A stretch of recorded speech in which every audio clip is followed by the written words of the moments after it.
Hi everybody, I'm Kate and this is Shut Up and Show Me.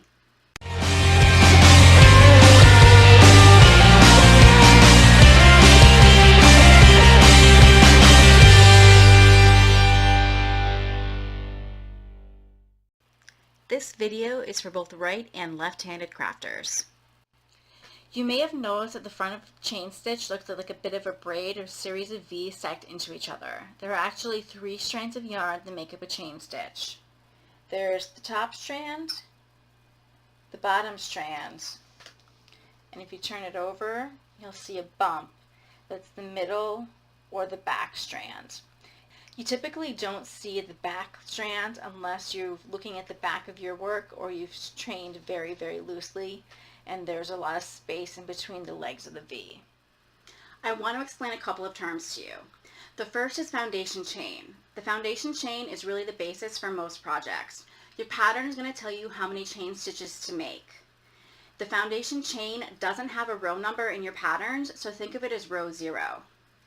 The next term is foundation row. Your foundation row is really row 1, and it's what's going to start the structure of your project, and it's worked into the foundation chain.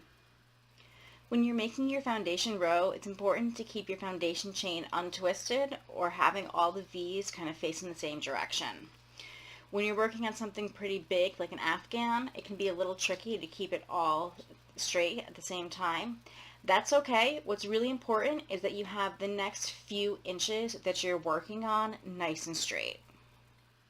How long you make your foundation chain is going to depend on your pattern, and it's really important to count the number of stitches you have in your foundation chain, because if you don't have the right number, nothing else is going to line up and the rest of your project is going to be off. When you're counting your chain stitches, remember that you do not count the stitch that's on the hook. That's your working stitch, and think of it as stitch 0. The first stitch you count is the one after the hook. So it goes 1, 2, 3, 4, 5, and the slip knot, which doesn't get counted either. To help me count foundation chains longer than about 20 stitches, I use stitch markers. I place one every 10 stitches, and then when I reach the end of my chain, I count the stitch markers and multiply by 10.